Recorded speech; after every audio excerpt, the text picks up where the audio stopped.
দুর্গা পুজো গেল, লক্ষ্মী পুজো গেল, কালী পুজো গেল, এরপর দেখো সরস্বতী পুজো, এটাও চলে গেল। অবশ্য এটা আগের সোমবারে পুজো হয়ে গেছে, আমি একটু পরে আপলোড করতে দেরি হলো, তাই পরে দিচ্ছি ভিডিওটা। তো পুজো আর পুজো, আনন্দের আর শেষ নেই, তারপরে আবার দুঃখেরও শেষ নেই যখন মাদেরকে বিসর্জন দিতে হয়।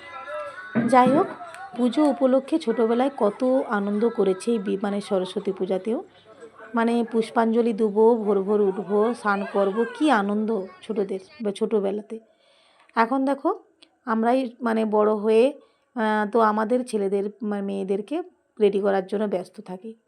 যাই হোক, এরাও কখন না খেয়ে, নিরামিষ খেয়ে পুষ্পাঞ্জলিটা দেবে।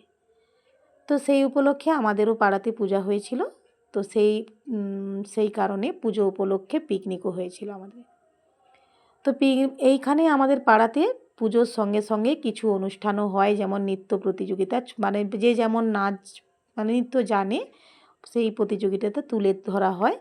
এছাড়া আবৃত্তি, যে যেমন খেলাধুলাও, এগুলোও তুলে ধরা হয়।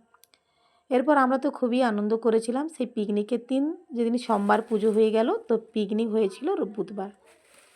তো দেখো পিকনিকে অনেক কিছু আয়োজন ছিল। আমাদের ছিল বাঁধাকপির তরকারি, আর প্রথমে আলু ভাজা, বাঁধাকপির তরকারি, এরপর আছে মাংসের ঝোল, আর ছিল টমেটো চাটনি, আর শেষে পাঁপড়। তো খুবই আনন্দ, খাওয়ার থেকে কি বলো তো, এই যে হই হুল্লোড় আনন্দ, সবাই মিলে একসাথে হওয়া, এটাই তো আনন্দের বিষয়। তো দেখো এই যে আমার দেওর রান্না করছে, ও রান্না খুবই টেস্টফুল রান্না করে।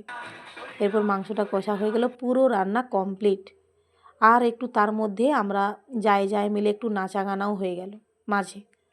তো সেটা আর ক্যামেরার মধ্যে দেখানো হয়নি, সব লজ্জা পাচ্ছে। আর আমি তো সবসময় পিছন ক্যামেরার মধ্যে পড়ে আছি, এই জন্য আর তোমাদেরকে মুখ দেখাতে পারছি না, বা আমার ফেসটা বের করাতে পারছি না। দেখো আমার রান্নাগুলো কমপ্লিট, মাংসের ঝোলটার কালো কালার দেখো কত সুন্দর হয়েছে। তো এরপর খাওয়ার পালা, তাই পেট পুজো হয়ে যাবে, শুরু হয়ে গেল। দেখো এরপর সবাই যে আনন্দ করে সব মিলেমিশে আমরা খেয়ে নিলাম। আর এই পুষি ক্যাটটাকে দেখো, এই যে এটা জায়ের ওরিশিস মা, পুষির মা, দেখো খুব আদর করছে, আমিও একটু আদর করে দিলাম। টাটা, সবাই ভালো থেকো। কেমন লাগলো ভিডিওটা